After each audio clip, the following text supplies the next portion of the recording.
හොඳයි විරාමයෙන් අනතුරුව නැවතත් ඔබ එකතු වෙලා ඉන්න නොගසවනත් එක්ක අපි සූදානම් මේ විශේෂාංගය තුනත් ඔබේ ජීවිතයට වටිනා වැදගත් කරුණු කාරණා එකතු කරන්න.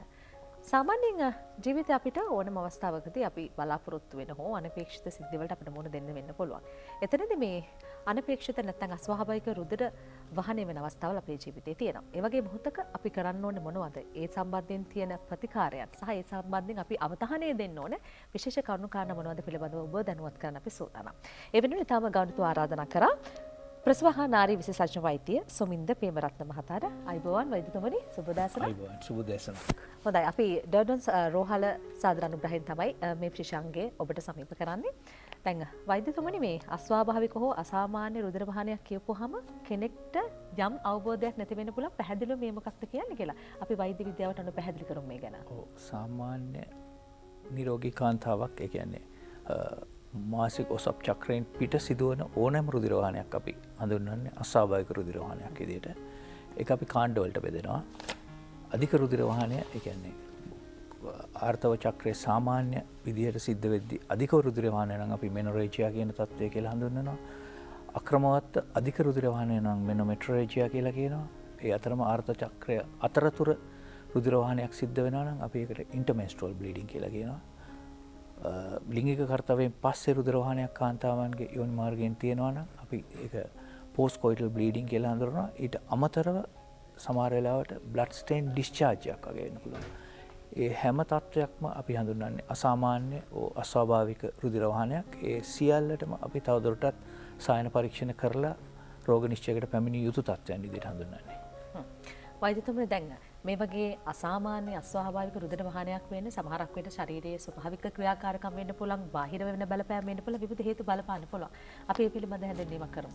අපි ඔය හේතු බලනකොට ඒවා හේතු කොටස් දෙකකට බෙදෙනවා. එකක් ස්ත්‍රී ප්‍රජනක පද්ධතිය තුල ඇතිවන රෝග තත්ත්වයන් නිසා සිදුවන රුධිර වහනයන් අපි ගොඩක් වෙලාවට අපි සුලභව දකින්න ලැබෙන්නේ ගර්භාෂය බිත්තිය ඇතිවන ගෙඩි, ගර්භාෂය ඇතුළේ ස්තරයේ ඝනකම් වීම, ඇතුළේ ස්තරයේ මස්තලු ඇතිවීම, එන්ඩෝමෙට්‍රියෝසිස් නැමැති රෝග, නොයෙකුත් ආසාදන ගර්භාෂය හෝ පැලෝපියන අලහා ඩිම්බකෝෂ ආශ්‍රිතව සිදුවන, එහෙම නැත්නම් ගැබ් ගෙලේ පිළිකා තත්ත්ව, ගැබ් ගෙලේ ඇතුළත ගැබ් ගෙලේ ඇතිවන මස්තලු වැනි තත්ත්ව, එහෙම නැත්නම් යෝනි මාර්ගයේ ඇතිවන තුවාල පිළිකා වගේ තත්ත්ව හින්දා බ්ලීඩ් වෙන්න පුළුවන්. එහෙම නැත්නම් ගර්භාෂයෙන් පිට කරුණු ගැන කතා කරද්දී හෝමෝන් අසමතුලිතතාවය එන්න පුළුවන්. එහෙම නැත්නම් විශේෂයෙන්ම තයිරොයිඩ් ග්‍රන්ථියේ ඒ මද ක්‍රියාකාරීත්වය නිසා ඇති වෙන්න පුළුවන්. එහෙම නැත්නම් සමහර කාන්තාව අපි දක්න ලැබෙනවා රුධිරයේ කැටි ගැසීමේ අඩුපාඩු නිසා මාසික ඔසප් චක්‍රයේදී අධික රුධිර වහනය වෙනවා. දැන් වෛද්‍යවරුනි කාන්තාවක් ගත්තාම දැන් අපි වයස් පරතරයන් ගන්න පුළුවන් වයස් කාණ්ඩයන් ගත්තාම අපි දකිනවා මල්වර වියට පත්වෙච්ච නැති දරුවෝ ඉන්නවා. එහෙම නැත්නම් වැඩි වියට පත්වෙච්ච දරුවෝ ඉන්නවා. කිරි දෙන මව්වරු ඉන්නවා. එහෙම නැත්නම් ටිකක් වයස්ගත පිරිස ඉන්නවා. දැන් මේ අස්වාභාවික රුධිර වහනයේ වයස් කාණ්ඩය අනුවත් වෙනස් වීම වෙනවද?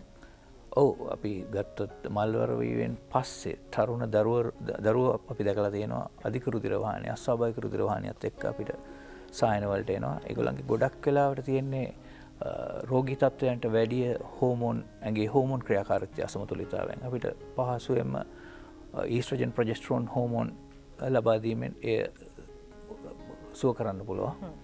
විශේෂයෙන්ම කතා කරන්න ඕනේ අවුරුදු 40න් පස්සේ කාන්තාවන්ගේ අස්වාභාවික රුධිර වහනයක් සිද්ධ වෙනවා නම් සායනික ඉතිහාසය බලලා සායනික පරීක්ෂණ කළා සමහර විට අපිට ස්කෑන් පරීක්ෂණ CT MRI වගේ ස්කෑන් පරීක්ෂණ කළා එහෙම නැත්නම් ගර්භාෂය ඇතුලේ කැමර එකක් දාලා බලලා ඒ වගේ සායන පරීක්ෂාවන් කිරීමෙන් පසුව රෝග නිශ්චයකට පැමිණිලා තමයි අපි ට්‍රීට්මන්ට් පටන් ගන්න ඕනේ. සාමාන්‍යයෙන් වෛද්‍යතුමෙන් දැන් මේ ඔසප් වීම කියන කාලය ඇතුළතදී කාන්තාවන් දැඩි ලෙස පීඩාවට පත් වෙනවානේ. දැන් එතනින් එහාට අස්වාභාවික රුධිර වහනයක් ගත්තොත් සමහරක් විට කාන්තාවන් එක ළඟ විවිධ අවස්ථාවල් වලට ලක් වෙන්න පුළුවන්. රුධිර වහනේ කාල සීමාවන් එක ළඟකදී සිද්ධ වෙන්න පුළුවන්. දැඩි පීඩනයක් මේක. ඒ වගේ වෙලාවක කාන්තාවක් මොකක්ද පැහැදිලිවම කරන්න ඕනේ? ඒ වගේ අවස්ථාවක් ආව ගමන් ඔබට සිතෙනවා නම් ඔබ අස්වාභාවික රුධිර වහනයකට පත් වෙලා ඉන්නවා කියලා ප්‍රසව ආහාර වේද විශේෂඥ වෛද්‍යවරුගේ සහාය ලබා ගන්න ඕනේ. එතකොට අපි ඒවම පරීක්ෂා කරලා බලලා අපිට සායනික පරීක්ෂාවක් කළා ඒනොත් ගොඩක් වෙලාවට අපි 90% වගේ තත්ත්වයක වෙලාවකදී අපිට ස්කෑන් පරීක්ෂණයක් මගින් රෝග විනිශ්චය 100%ක්ම දැනගෙන ඊට අවශ්‍ය ප්‍රතිකාරය කරන්න පුළුවන්. ඒ වගේ වෙලාවක දැන් රුධිරය වහනය වෙන එක අපිට පාලනය කරන්න හරි නවත්වන්න හරි විශේෂ මොන හරි ප්‍රතිකාරම ක්‍රම තියෙනවද? ඔව් අපිට දැන් අලුත් ප්‍රතිකර්ම ගොඩක් තියෙනවා. අපි මූලිකවම රුධිරය ඒ වෙලාවේ සිදුවන රුධිර වහනය නවත්ව ගන්න ඖෂධ ප්‍රතිකාර කරනවා. ඒ අතරෙම අපි හොයලා බලනවා ඇයි මේ රුධිර වහනයක් සිද්ධ වෙන්නේ කියලා.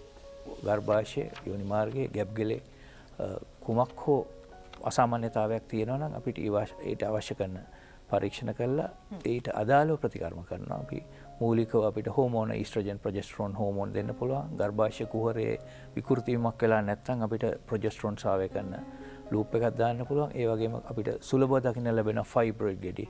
එහෙම නැත්නම් ගර්භාෂය ඉදිමිලා තියෙන ඇඩිනෝමයසිස් වගේ රෝග තත්ත්ව, එන්ඩෝමෙට්‍රියෝසිස් රෝග තත්ත්ව වලට සාමාන්‍යයෙන් අපි ලැපරොස්කෝපි පරීක්ෂණ ලැපරොස්කෝපික් සර්ජරි වලින් ඒ ගෙඩි ඉවත් කිරීම, ගර්භාෂය ඉවත් කිරීම වගේ දේවල් කරනවා.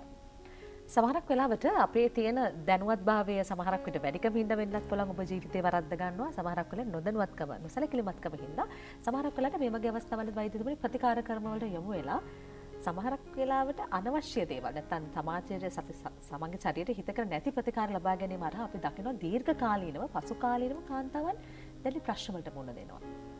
ඇත්තම දැන් අධික රුධිර වහනයෙන්ද කාන්තාවක් අධික නීරක්තියට යන්න පුළුවන්. එතකොට ඒගොල්ලන්ගේ කාර්යක්ෂමතාවය එහෙම නැත්නම් ඒගොල්ලන්ගේ ප්‍රොඩක්ටිවිටි එක සමාජයට වෙන්න ඕන යුතුයකම ඉෂ්ට වෙන්නේ නැහැ. ඒගොල්ලෝ ප්‍රොඩක්ටිව් නැති හින්දා. ඉතින් අපි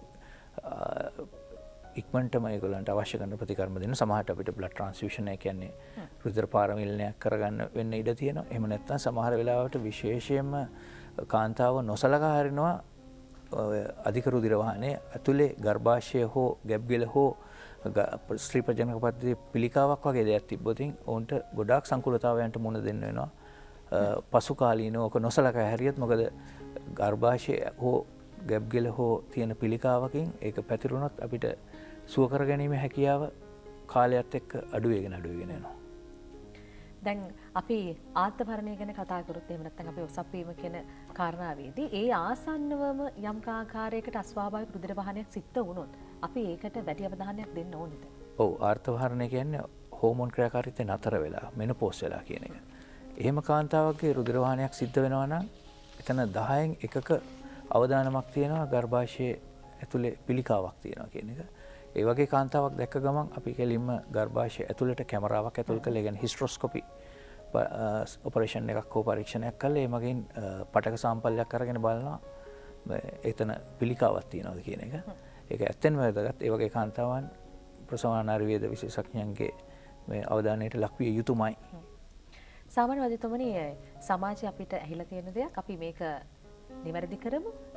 ඒත් එක්කම දැන් ගොඩක් වෙලාවට මේ උපත් පාලන ක්‍රම නිසා අස්වාභාවික රුධිර වහනයකට වැඩි ඉඩ කඩක් තියෙනවද කියන එක. සමහරක් උපත් පාලන ක්‍රම නිසා විශේෂයෙන් ඔව් වෛද්‍යතුමනි අපි වැඩි විස්තර කතා බහ කරමු. කෙටි විරාමයක් ලබාගෙන නැවතත් උගසරණත් එක්ක එකතු වෙමු.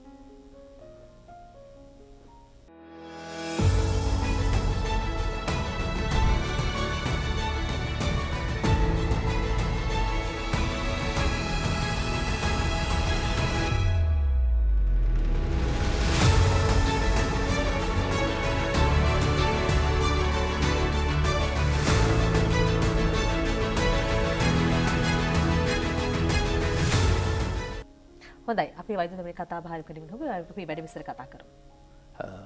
සමහරක් උපත් පාලන ක්‍රම ඒ කියන්නේ විශේෂයෙන්ම ප්‍රොජෙස්ටරෝන් හෝමෝනේ පමණක් ශරීරයට ලබා දෙන උපත් පාලන ක්‍රම නිසා අස්වාභාවික රුධිර වහනයක් වෙන්න පුළුවන්.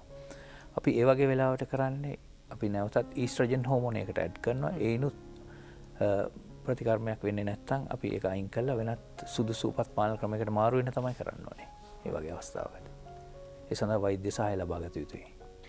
සාමාන්‍යයෙන් අපි පුංචි දරුවන් කුඩා දරුවන් නැත්නම් පාසල් යන වයසේ දරුවන් මේ වගේ අස්වාභාවික රුධිර වහනයන්ට ලක්වන මොහොතක ශනිකව දෙමාපියන් වෙන්නට පුළුවන් නැත්නම් පාසල් කළමනාකරීත්වය වෙන්න පුළුවන්. අපි කොහොමද මේ වගේ අවස්ථාවකට ශනිකව මුහුණ දෙන්නේ? ඔබට කල යුත්තේ ළඟම තියෙන රෝහලේ නාරි වේදකයකට දරුවන් ඇතුළත් කිරීම. අපි ඒ වෙලෙම එසැනින් ඒගොල්ලන්ට පරීක්ෂා කරලා බලලා එසැනින් විසඳුම් ලබා දෙනවා. ඒත් එක්කම දැන් අපි අස්වාභාවික රුධිර වහනය පිළිබඳව තමයි වැඩි වැඩියෙන් කතා බහ කරේ. මේකත් එක්ක විශේෂයෙන්ම කාන්තාවට වැඩි වේදනාවක් එනවනේ. බොහෝ දෙනා මේ ශනික සහනය සඳහා ගොඩක් වෙලාවට විවිධ ප්‍රතිකාර ක්‍රම වලට එහා ගිහම පුංචි ප්‍රතිවර්ග පාවිච්චි කරනවා කෙටි කාලීනව මේ සහනයක් ලබා ගන්න. මේක සුදුසුද නැත්නම් මෙහාට අපි වෛද්‍යවරයෙක් මුණ ගැහෙන්න ඕනේද? වේදනානාශක ඖෂධ ලබා ගැනීම ඇත්තටම අපි උනත් නිර්දේශ කරනවා කැක්කුමක් ආවම. නමුත් අපි හැමතිස්සෙම ඒකට හේතුවක් හොයාගන්න ඕනේ. ඒ හේතුව මගහැරිලා යනවා අපි බෙහෙත් විතරක් අරගෙන ඒක මගහැරලා ඉන්නකොට. මොකද හේතුව සමහර විට ගර්භාෂය ඇතුලේ ඩිම්බකෝෂයක තියෙන ගෙඩියක්, ගර්භාෂය ඇතුලේ තියෙන ගෙඩියක්, ගර්භාෂය ඇතුලේ තියෙන වෙනයම් හෝ රෝගී තත්ත්වයක් නිසා මේ කැක්කුම එන්න පුළුවන්. කැක්කුමට හේතුවක් හොයාගන්න ඕනේ. ඒ අතරෙම තමයි වේදනානාශක ලබා ගත යුත්තේ. දැන් වෛද්‍යතුමනි මේ රුධිර වහනය කියන කාර්යය ගොඩක් වෙලාවට අපේ කාන්තාවන්ගේ ගර්භාෂයත් එක්ක විවිධ ක්‍රියාකාරකම් සිද්ධ වෙනවනේ. මේ කාල සීමාව ඇතුළේ අපේ කෑම භාවිතය හරි කෑම පාලනයේදී අපි සැලකිලිමත් වෙන්න ඕන කාරණා තියෙනවද? ඇත්තෙන්ම අපි හැමතිස්සෙම බැලන්ස් ඩයට් එකකට යන්න ඕනේ. ස්ථූල භාවය කියන එක ගොඩක් නිකන් ඒක ලෙඩක් දැන් ඇත්තම කියනවනේ. ඒක රෝගයක්. ස්ථූල භාවයේ තියෙන කාන්තාවන්ට අධික රුධිර වහනය ගොඩක් වෙනවා. ඒගොල්ලන්ගේ හෝමෝන් ක්‍රියාකාරීත්වය අසමතුලිතතාව ගොඩක් එනවා. ගොඩක් ස්ථූල භාවයත් එක්ක ඩිම්බකෝෂණ ඩිම්බ පිටවීම නතර වෙනවා. එතකොට අනවශ්‍ය විදිහට රුධිර වහනය වෙනවා. සමහරට අර PCOS කියලා තියෙනවා. polycystic ovarian disease කියලා තත්ත්වයක්. ඒදී ඇඟේ ඊස්ට්‍රජන් හෝමෝනය අනවශ්‍ය විදිහට තියෙන හින්දා ගර්භාෂය ඇතුළ ස්තරය ඝනකම් වීම අනවශ්‍ය විදිහට සිද්ධ වෙලා ගර්භාෂය ඇතුළේ පිළිකා තත්වයකට පවා යන්න පුළුවන්. ස්ථූල භාවය ව්‍යායාම වලින් හොඳ කරගන්න පුළුවන්. කෑම පාලනය කරගන්න පුළුවන්. සමබල ආහාර වේලකට යන්න ඕනේ. හොඳයි. අපි සමහර කාරණා ගැන ටිකක් වැඩි අවධානයක් නොදැක්වීම නිසා සමහරක් වෙලාවට අපේ ප්‍රශ්නේ තව වැඩි වෙන්න පුළුවන්, ප්‍රබල වෙන්න පුළුවන්. කොහොම නමුත් අර රුධිර වහනය වෙන අවස්ථාවලදී ඒක නවත්වා ගන්න ඔබතුමා පැහැදිලි වශයෙන් සිද්ධ කරන්න පුළුවන් ප්‍රතිකාර පිළිබඳව කතා බහ කරා. ඒ නිසා අපි අවසන් වශයෙන් කතා බහ කරමු. අපේ ලංකාවේ තියෙන මේ වෛද්‍ය තාක්ෂණ ක්‍රමවේදයත් එක්ක කොයිතරම් අපි ප්‍රතිකාර වලට යොමු වුණත් ඒ අවස්ථාවේ අපේ මානසික වශයෙන් ලබා ගන්න සුවදායක තත්ත්වය කොච්චර දුරට ලෙඩාව සුවදායි කරනවද ඉතා ඉක්මනින්ම.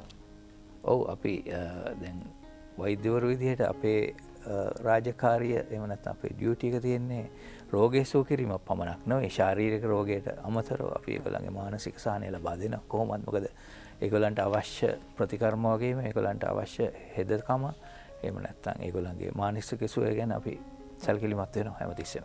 හොඳයි. අපි ඔබේ ජීවිතයට සුවදායී ජීවිතයක් ලබා දීම බලාපොරොත්තු වෙන තමයි සිකුරාදා නොගසෙමින් බොහෝ වටිනා කාරණා එකතු කරන්නේ. ඉතින් අද දවසේ අපි කතා කරේ විශේෂයෙන්ම මේ අස්වාභාවික රුධිර වහනය වෙන විවිධ හේතු පිළිබඳව සහ ඒ වෙනුවෙන් ලබා ගන්න ප්‍රතිකාර කරන පිළිබඳව.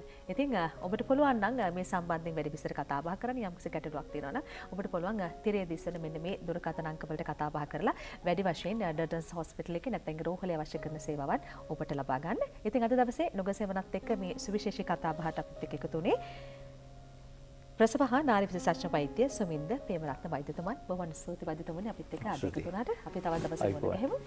හොඳයි. අපි සූදානම් නුගසෙවණෙන් අවසන් විශේෂාංගය ඔබට සමීප කරන්න ඊට පෙර සූදානම් කෙටි විරාමයක් ලබා ගන්න.